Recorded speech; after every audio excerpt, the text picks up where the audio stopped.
So I believe there's a saying that says, as a woman, you have to do double the work for half the appreciation.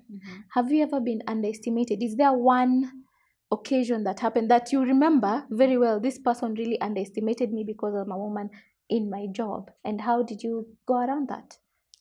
Many times, a lot of times actually. Too many times. And I think the good thing about me, I literally forgive and forget. Juu nikieka hizo vitu kwa roho, nitaumia sana. Utaumia. And do you have other women in your staff? No, I'm the only Just one. you? Yeah. So is it because you don't want to work with other women, or you've tried it before and it did not work, or you have not found someone who wants to do that work? Sasa hata nimekumbuka. There's one client mwenye I was trying to explain why we have to change the design ya kiti kidogo ndo ikae vizuri. Akaniambia ati unajua nyinyi wasichana mmezoea hizi gari ndogo ndogo. Have you ever actually seen a discovery seat? Like, yo, bro, this is what I do for a living. He didn't say that. I told you I had a business partner. I no longer have a business partner. Oh, Motocraft is now just purely me. So, sema, niwanike. Wanike. Weka hanging line. Weke hapo. Wanike. So,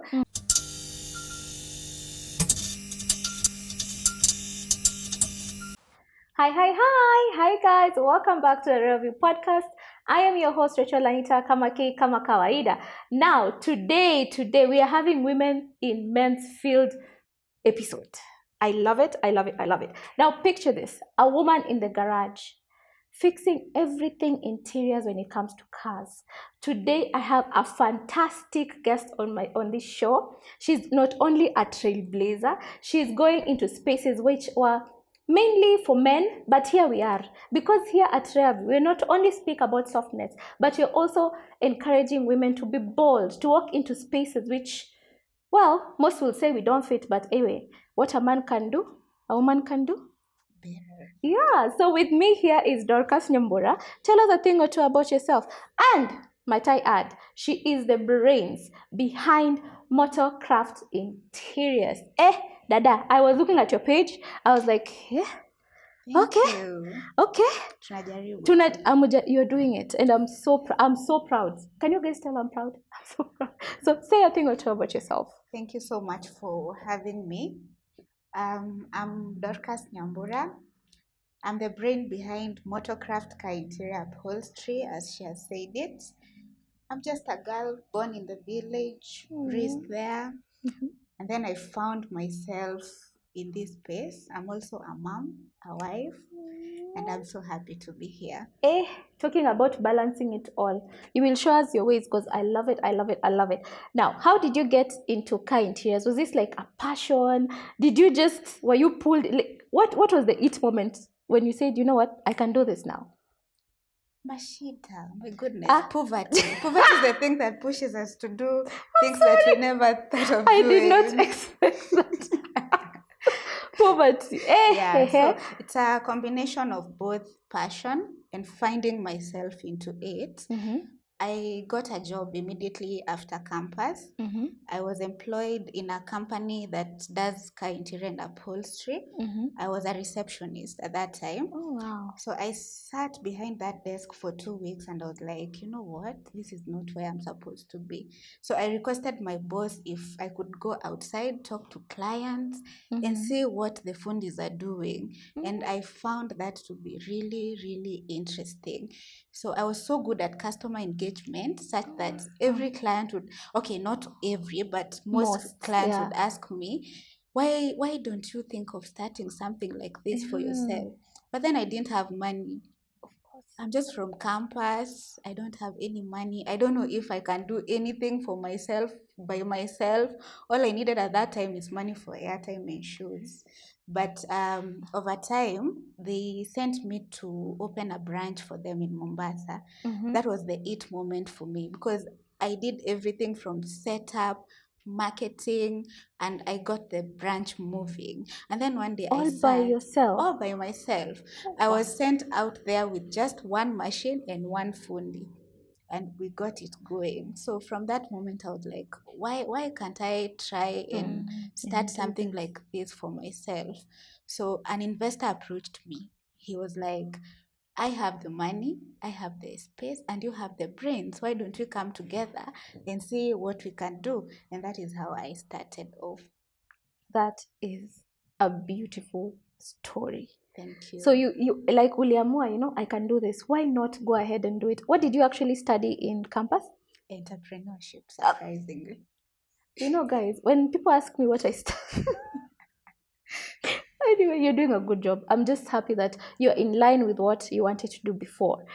Every time I walk into a garage, okay, they feel, why am I even lying? I never go to I assume it's a man's thing, and that's what most of us assume. Yes. Now you walk, let's say, into a random garage, not yours. What do men usually say the first thing when they see you? Maybe you're bringing a car for another service apart from the interiors you're doing. Do they give you unsolicited advice? Do they ask you, what are you doing here? Are people shocked to actually see you in that space? Very much. Most of my clients, we meet from social media. So we normally maybe we were just chatting. Yeah. So you don't know who is behind the chatting. Yeah. And then the moment they make a call, they're like, maybe who is receptionist. And then they come to the actual space and they find me in an overall doing everything. And they're like, what? Kumbe ulikuwa hata wewe unafanya hii kazi. I know, right? Serious? So they get shocked. But I think over time people are getting used to it, because I've also seen people now, ladies now coming up in the mechanical side. I've found ladies who are doing the wiring stuff. They're there. I've seen them. So I only know one lady, and I don't know if you know her. She does that check, the vehicle check before you buy.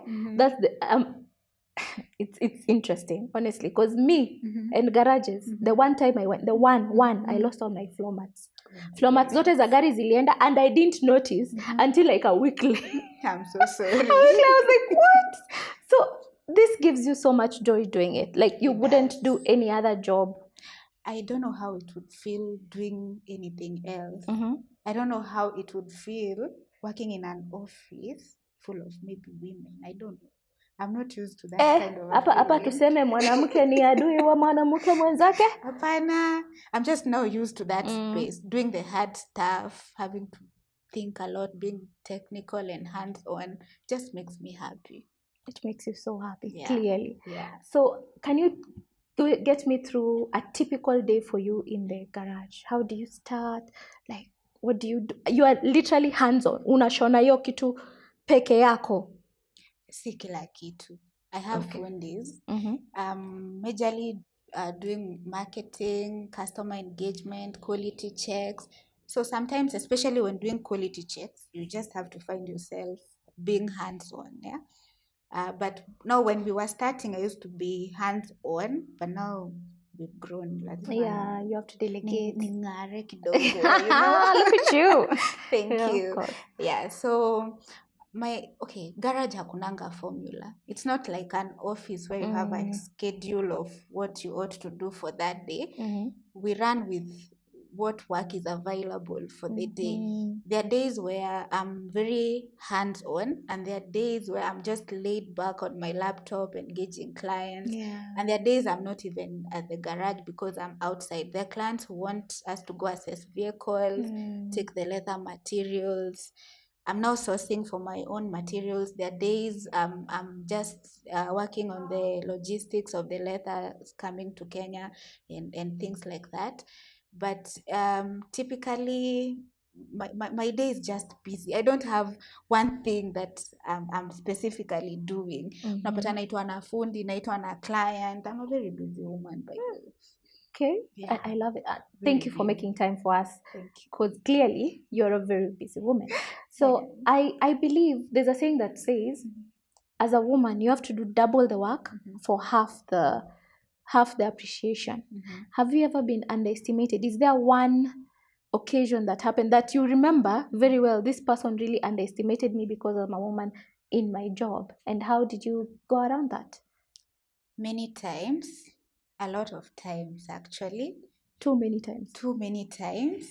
And I think the good thing about me, I literally forgive and forget. Juu nikieka hizo vitu kwa roho, nitaumia sana. Utaumia. Yeah, but the one thing I can't forget, I told you I had a business partner. I no longer have a business partner. Oh, Motocraft is now just purely me. So sema, niwaanike, weka hanging line, weke hapo, wanike. So he was a guy. So I remember there was a time I was going through a tough time and I wasn't at work. I took a break for about a month for me to heal. But given how our work is, I still had to do some work even when I was at home. So there's this campaign we were pushing. So I was supposed to make posters.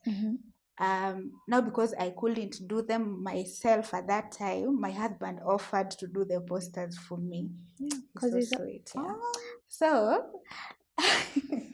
so he forgot to put the company logo. And now we had a WhatsApp group with the business partner and the other shareholders. So I sent the poster, but it didn't have a logo. And then I realized. So I told him, but they umesahau kuweka logo. But not the one that I had already posted on my WhatsApp status, the one that didn't have a logo. Yeah. But everything else that I posted on social media had the logo because I noticed well in time. So the guy came to the WhatsApp group and started attacking me there. Like, yeah. What? Imagine, and I'm sick. He couldn't text you, Kando, or call you? Or... I'm sick. I'm at home. So I explained. I had to explain myself. I told him I noticed, and it has been rectified. So now he came to my now direct message and told me, you know what? You can never do this without me. Yeah. Oh, watch me do it. I can't. You can never do this. He actually used the words never. Never. You can never do this without me. I felt underestimated. Remember, I was the brain behind the entire thing that we were doing. So I felt so bad. I remember talking to God at that moment and told him, I know I cannot do it without him, the guy, but I can do it with you. Yes, God. Please prove to them that I can do it. And you did. And that is when now I realized I needed to move. Because that was not the end. When I went back to work, he still called me to his office and he went on.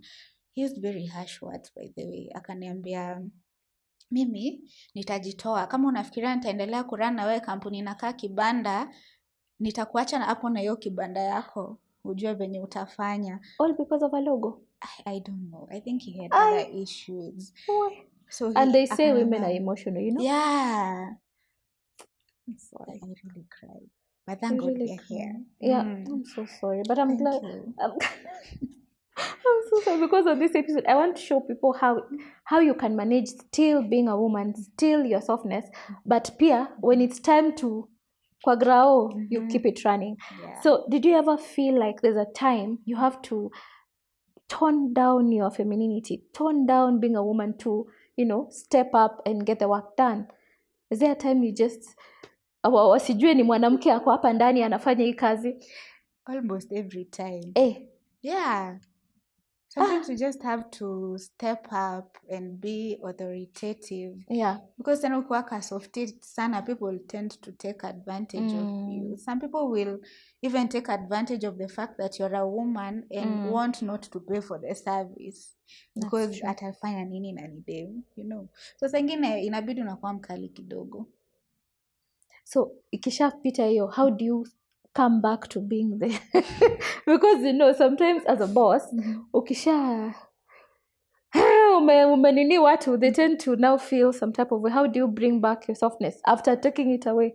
How do you get back to, now I'm still your boss, I'm still your friend, but can you really be a boss and a friend? No, you cannot. I don't think you can mix the two. There has to be a line somewhere.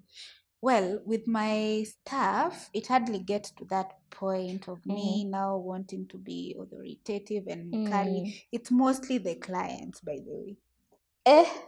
For real. What do you mean? You know, in this space of cars, most of our clients are men. Yes. So even when we are looking at it in a male-dominated field, I think for me, it's mostly the client. But for my staff, we've worked together for now almost 4 years. Wow. And we are okay. For them, we are very, very okay. Kila mtu anajua line yake. And do you have other women in your staff? No, I'm the only Just one. you? Yeah. So is it because you don't want to work with other women, or you've tried it before and it did not work, or you have not found someone who wants to do that work? I would say I haven't found anyone who wants to do the job. One time I tried getting a lady into marketing. She told me she can't handle the clients. She can't handle the pressure. Yeah. It's that bad? Kind of. I don't want to say this, but I think watu wenye wako na magari wako na si wote, but a good number wako na kakiburi fulani. Hey. Like, I don't know. Okay. Umeenda garage. Okay, you're one time. Yeah. I don't know if you experienced clients who would be very like brutal and rude to the fundis, like ukishika gari yangu hapo utaharibu. No, I've seen that in a car wash. Utachafua. Yeah, utachafua. I think someone was moving a Prado. Then someone was moving a Prado. Akamwambia, wewe unafanya nini? Wacha. Nipatie gari yangu, nipatie. I'm like, bro, umeleta gari car wash. They can't have those people there if they don't know how to actually use the vehicle. Yeah. So how have you ever, in all this space, ushaipata tu microaggressions? Like, mtu anasema, or maybe, of course, hakuna kazi inakuanga like 1000%. Maybe there was an error. Maybe kala mtu alisema red mkeka maroon. Then mtu anakuja anasema, ni kwa sababu ni mwanamke. Yeah, zinakuanga. Okay, they are mostly very subtle, but they're there. Like, someone will outrightly doubt your capability. Yes, someone will call you. This is not like an example of anything that has ever happened, but they come in this way. Hello, I have, let's say, a Land Rover, maybe Discovery 4. And then I'm like, hello, hi, this is Motocraft. Amesikia ni deal. Umeshawahi deal na Discovery? You know, it happens. Sasa hata nimekumbuka. There's one client mwenye I was trying to explain why we have to change the design ya kiti kidogo ndo ikae vizuri. Akaniambia, ati unajua nyinyi wasichana mmezoea hizi gari ndogo ndogo. Have you ever actually seen a Discovery seat? Like, yo, bro, this is what I do for a living. He didn't say that. They do. Okay, how do you respond? Because mimi ningeita Yesu kwanza, cause mtu uzoea. Like, you just treat them with respect. Unajibu tu. But yes. The client is always right. Sometimes unasema tu hivyo una move on. Nimekwambia ukiweka vitu kwa roho utaumia. Mimi naweza vunjika, mimi mtanipata with you because I cannot. I cannot. But at first inakuanga ngumu. I remember now back when I was employed, I would even lock myself in the washroom and cry. Like it was too much to handle. Let me tell you. I think I always say when you argue with me, let's argue about facts. Let's argue, okay, sijaona Discovery, ni sawa, maybe okay, nimezaliwa Gishagi, I'm from the village, I have never seen a Discovery even on the road, I walk with my eyes closed, fine. But when you bring as a woman, I think there's just hapo ndo nachanga it just rubs me off the wrong way. I know. As a woman, what do you mean as a woman? Am I not a human being? What do you mean as a woman? Nimezoea gari ndogo. How many women are here driving disco fours? Like, as a woman. I know. As a woman, I am mad. As a woman, I am very hurt. Sorry. On behalf of her viewers, no, I am hurt because why would you... Anyway, so how do you take care of yourself mentally? You know, after being told as a woman you've never seen... all the cars. Anyway, how do you come back to yourself? Because it's very hurtful. It is. How do you say, you know what, it's just a bad client, it's not a bad day, it's just one person. That person doesn't have to ruin my mood for everyone else. Interestingly, for me, the first thing I did, naambianga watu hivi wanaona ni kama ni funny, I had to move further away from work. Because ulikuwa unapata maybe client ama mtu amekukasirisha 6008 ukitoka job PM. Kwangu ilikuwa like 5 minutes drive. So by the time I'm getting home, I'm still mad, angry, I'm still angry. You know, nafika kwa nyumba, now the people I've found, naanza kurant about the same thing. So see, it doesn't help. Now I had to move further away. Now I drive for 40 minutes to get home. By the time unafika, ushaimba wimbo ya injili. Ushaona mtu amefanya kitu funny on the road, mtu wa boda shakupita hivi umejam, umesahau ile ingine. So that one has really worked for me. Yeah. That is such an interesting tip. Yeah, it works for me. And then also I learned that it's okay to take breaks. I know we are looking for money, we want to excel, we want to have good life, beautiful things, but it's also good to take a break. It had reached a point, I was diagnosed with anxiety. Yes, it was that bad. Nikatumwa kwa psychiatrist. I was like, haha, nimegoroka, nimechizi. You know, usually say utanichizisha, and then this happened. Yeah, and now I had to take it easy. Yeah, so I normally take breaks when it's a low season in business. So during that time, I'll just work from home, spend time with my child and family. And then by the time I'm going back to work, recharge and I feel better. Wow. Yeah. You just said you have a son. Yeah. A beautiful son. I've met the son. He's gorgeous and he's gorgeous.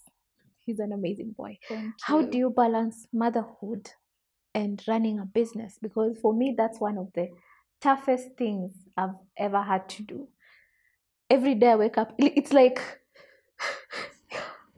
you're like, which one today? Which one today? So how do you do it? Is there a balance really? I don't know. I always ask every woman, but I always ask every woman, how do you do that? Hakuna. By the way, I don't think you can ever find a balance between work, child, motherhood. There's no balance for sure. You just run with what is pressing you more. At that time. What can wait? Yeah, because sometimes you'd be at work, unakumbuka mtoto hajaenda clinic. Oh, yeah. Now you have to leave work, go to the clinic, then clinic, get back to work. Is there any point you've ever been at work with your son? I almost did last week. Hey. What happened? Nanny drama. What else? Ladies and gentlemen, here comes the nanny cam. What happened to your nanny? You know, when I tell people about, I always say, you can have the money. Let me tell you, you can have the money. You can have almost the time-ish, those first 3 months of taking care of your child. But nannies will humble you. They will. And they'll test your patience to the core. So how do you want to tell us what happened? Spill the tea, please.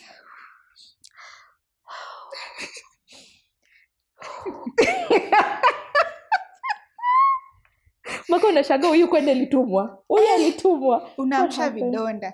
Oh no, I'm so sorry. You can imagine working some extra hours into the night so that you can meet client deadlines. Because you think or you're lying to yourself that back at home you have someone responsible taking care of your baby, only for you to find out that when your baby cries, they lock them up in a room. Excuse me? Yes. For them to continue chatting or doing whatever they were doing on their phone. Yeah. And you still have to go to work the next day because the project you were doing last night haikuisha. Huwezi pigia client mwambie, oya, nani wangu amenitenda, leo hatutamaliza gari. You have to deliver. No. Yeah. Is your son okay first? Yeah, he is. He's okay. He is. I thank God for the nanny comes. Nanny comes. Yeah. I'm getting anxious because right now we are at work. I'm like, what's happening to our babies right now? But we you know what? We can do so much. Anyway, we can do so much at the end of the day. You just have to you try and trust that the person with them is doing a good job. I'm so sorry for that. I really is the nanny available for a short meeting with I just need to talk to her kidogo tu. Labda tumtafute huko kwao. Alishaenda. But that is so wrong, guys. If you are a nanny, I don't even know why am I talking to. Anyway, if anyone leaves the child in your care, whether it's an auntie, an uncle, anyone, women out here, that's the thing. Siku hizi hatuwezi kaa tunatungojea mzee. We also have to send ourselves out there to make ends meet. So that means at some point our motherhood will be affected. We are not there. We're not like our moms or our grandmas who are there 24/7. So if we leave our children in your care, please, the least you can do is just take care of them until you get home, please. So do you have some boundaries when it comes to work that keeps you grounded? Are there you've just broken one boundary. I realized there was a day I was speaking to a woman who helps, she's Danielle someone. What's her name, Vanessa? Danielle? She's Danielle someone, but she was speaking about the one thing most women lack is boundaries when it comes to their work. Ideally, your office should close at what time? 6 p.m. 6 p.m. You are at work till 8 p.m. sometimes, 9 p.m., 10. Yeah. Why is it? So do you have an actual boundary at work? Because the time boundary, clearly. Okay. Clearly. Yeah. In Africa, kuna mtu mwenye time boundary na work? Huyo mzungu alikuwa anatuambia because because Atabe was like, imagine sizi acha client aende. Siko ubaya. Like if the client is available at 8 p.m., I will be available at 8 p.m. So it's really hard. It is. But is it an African thing though? Is it I think we don't respect our own time? I think we love money a little bit too much. But poverty imetuwekelea wewe. Ebu we look for that money in whichever way it will come. Yeah. So you're literally transforming and making better spaces. And I love it. What makes you the happiest at your work? Yani nini unafanya inakumba. Yani you're like, you know what, guys, I did it. What makes me happy? Now I'll draw a scenario for you. Gari imekuja. Wacha tuseme hata ni vintage. These classic cars. The interior is a little bit not style kusema imechapa, but imechapa, yeah. And now this client has so much expectation, has so much faith in us that we are going to transform it. Yeah. We brainstorm the ideas. Mostly maybe anataka hata tubadilishe the color so that now he can feel the newness of the interior. Then we work on it. Okay, we first draw, then we work on it. Now my it moment inakuanga, the moment now the client walks in and I open the door for them like this and they're like, wow, this looks good. You exceeded our expectations. Now that feels good. That is awesome. Hata tunaweza funga hiyo siku mapema. Finally, one day mnafunga mapema. Tutasherehekea. Oh, that is beautiful. Now, would you like to add something on boundaries? Yeah.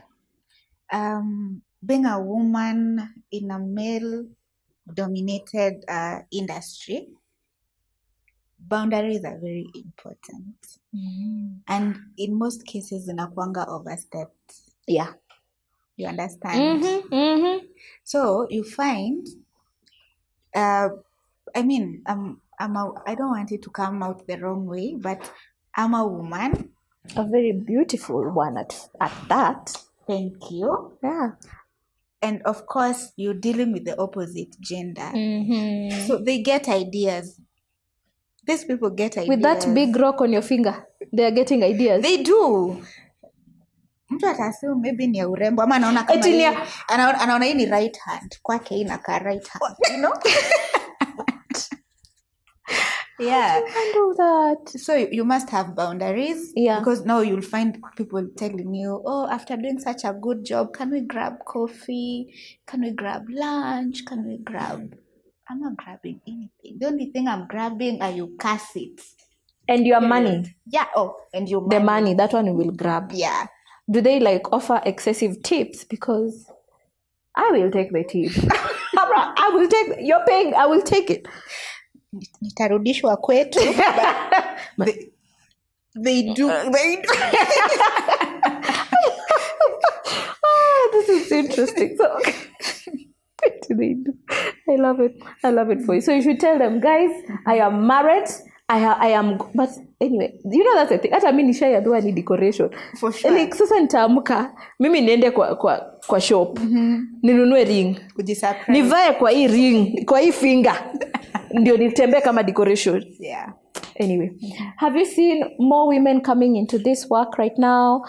Can you like ukiongea in your spaces, you're like, oh wow, this person is now here and I'm glad you're here. Are you seeing more of that? Yeah, I am. There's only one.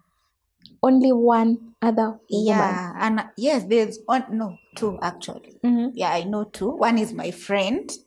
She was a fundi where I was employed before. So tulikuwa tumeandikwa na a job. So when we went to Mombasa, I think for her, akaona the Mombasa market works for her. So she started something there, and then I came to Nairobi, started something here. And it's so good when we sit, talk, and share our experiences. Yeah. So it feels good to see women coming up in this field. And also sahi kuna mafundi kadhaa madem. Yeah, they are starting to come into the field, and it's such a beautiful thing. Oh, I love it. Yeah. You guys should have like a fair, like we should come and see more of these things, because most of the times, like I said, kama mimi, I think there was an influencer who was last week alikuwa anasema, she asked a couple of her friends who takes your car for service, for instance. Then all her friends said either their husbands, their brothers, their father. It's literally the next male person to you. Yeah. So I wonder, do you think this will ever change? Do you think the garage, that space will become more comfortable for women? Because me, I walk in and I'm like, hi. I can't. I try, but... Well, I think it's the mentality that people have. Ukienda garage, unaenda kugongwa bei. That's true. Na mnatugonganga. Mkituona. No, let me tell you, I have had a friend kuwekewa hewa. Usinijitete. Kuwekewa hewa kwa nini? She paid 1,000. Up to today, I'm like, girl. Pale kwa peti ama. Kwa peti. 1K. Kitu ya free. Wow, so, I'm so sorry. Aibu jitete. Well, kitambo maybe ilikuwa hivyo, because for sure guys, mi nakaa honest. Eti mi nakaa honest. Look at that. Eti mi nakaa kugonga mtu. Ona huyu. Okay. But kitambo, people didn't have a lot of knowledge about cars and what is going on, and then there were only few people who knew the parts and everything. That's true. So walikuwa na shine. And then pia kitambo, most people ni ungepata kwa garage ni watu wa jua kali.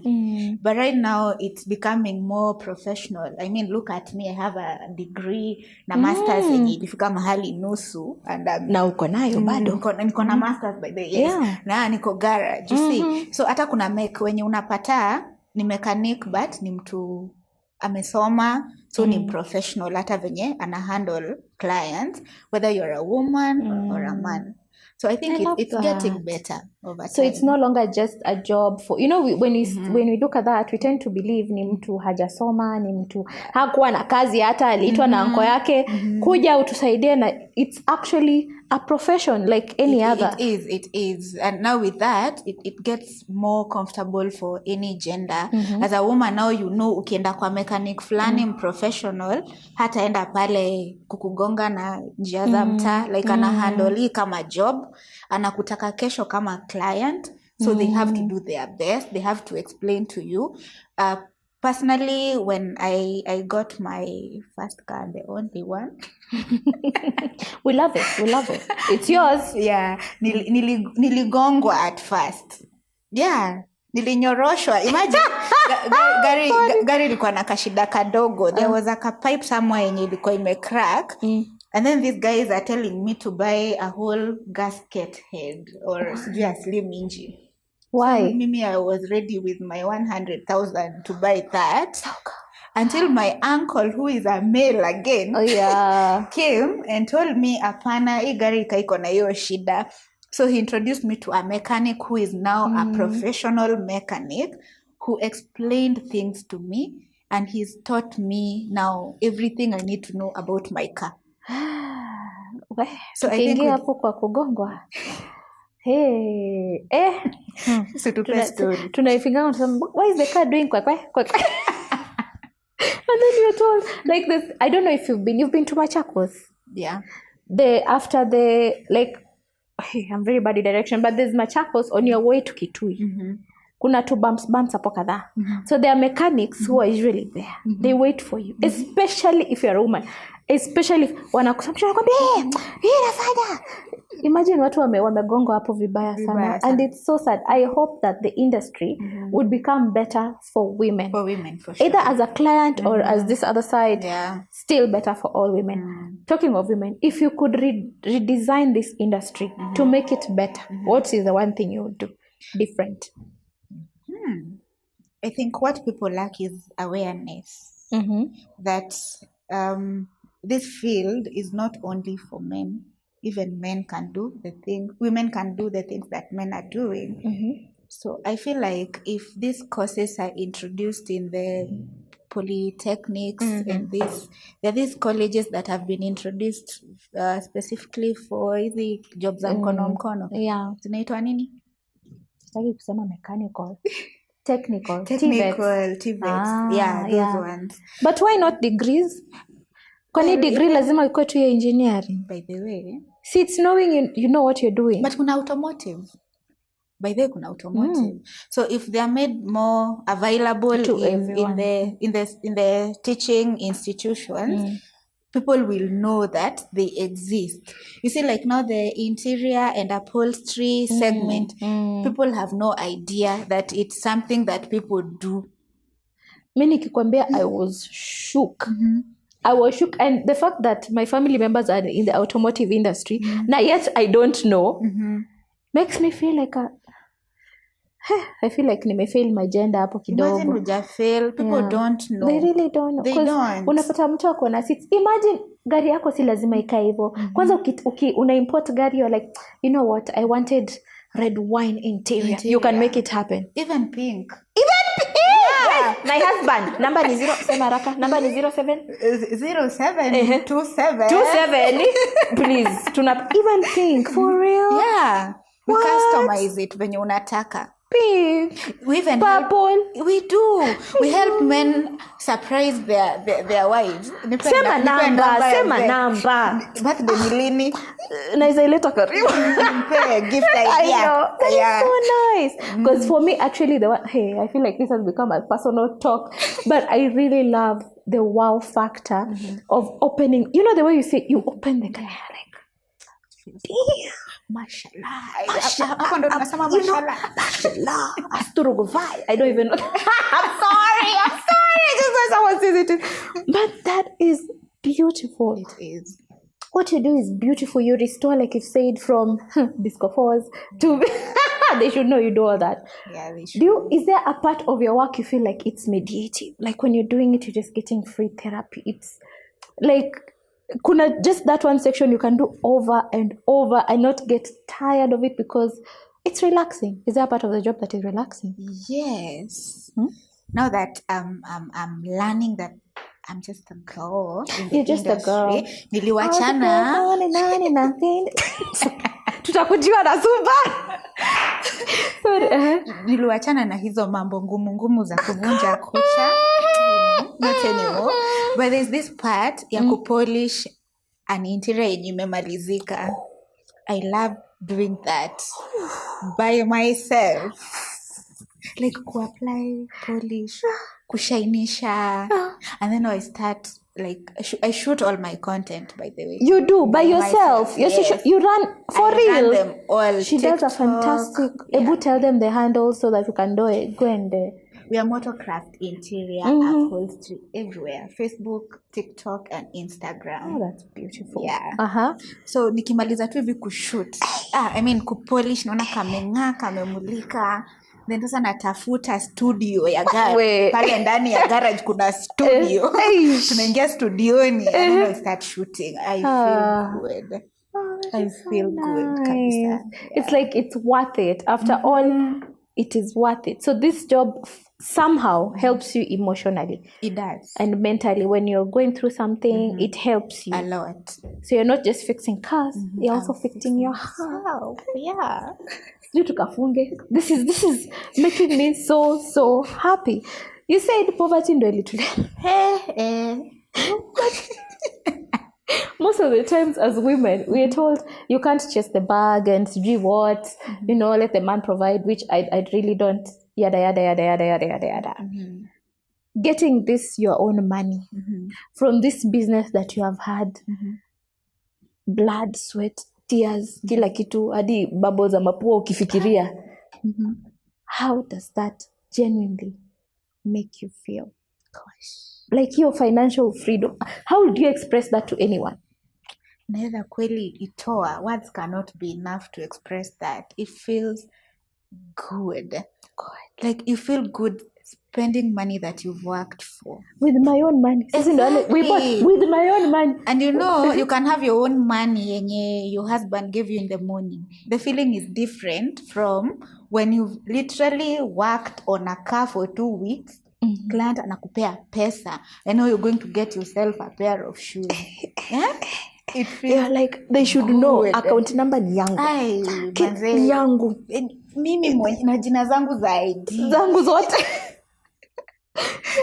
Nice. It feels good kabisa. Do you feel like women understand that part? Your part here. Siku hizi I worked. I got it by myself. For myself. It feels good. And people, the other thing is money as a wellness too. Do you feel like actually money makes you happy? It does. Nani alisema ati pesa haiwezi nunua happiness? Pesa ni sabuni ya roho. Actually they say mwenye alisema hivyo hakukosea. They say if you think money doesn't buy you happiness, you don't know where to shop. You don't kabisa. Umepata na mimi bila pesa. Kwani umeparara vibaya. I feel like we should have a before then after muosha moja. After msiweke tafadhali. Oh God, I can't. So how was I'm sorry. Before we wrap up, so what does this business mean to you? Working in a men's field, what does it like? Would you trade it for any other thing in the world? Let's say you get the same investor, but they tell you, babes, let's go to something else. Would you leave it? I can't. This feels like this is me proving to the world that women can actually do these things. Women can transform lives. I mean, I've employed people right now, a lot of vijana tuko nao pale na ni kwa industry ya wanaume. I feel like this is me giving hope to a girl mwenye ako pale ako na idea anataka kukua plant operator but anaogopa hajui aanze wapi. Anza hiyo kitu mama. We can do it. I mean, I'm doing it. And there are many other women who are doing such things. So I feel like I cannot trade this for anything else. You cannot. I can't. I told you, I don't even know how it feels to work somewhere that now I'm working with women. Sasa nitadeal aje. Taanza wapi? I don't know. Shida ni sisi. So, final. Okay, nimesema finals ka 25, but this is the ya ukweli for now real. The parting shot. If you look into the camera, assume you're talking to that young woman, the one you just said, who is scared to take up space in a man's world. What would you tell her? The thing you should be afraid of is regretting later in life that you did not do what you're afraid of doing right now. You have all it takes. Just start. All you need is to start. The moment you start, it will flow, and people are out here to support you. In as much as I get some people underestimating me what I can do, I have this whole other group of people who are supporting what I am doing. So just start. Usiogope. Hapo nikiongeza nitaharibu. I feel like this was literally a masterclass. A masterclass in owning yourself, being soft, being divine, still finding healing in spaces you do not expect to find it, and still standing strong as a woman. Si lazima iti ni mwanaume anafanya. A woman can do it all.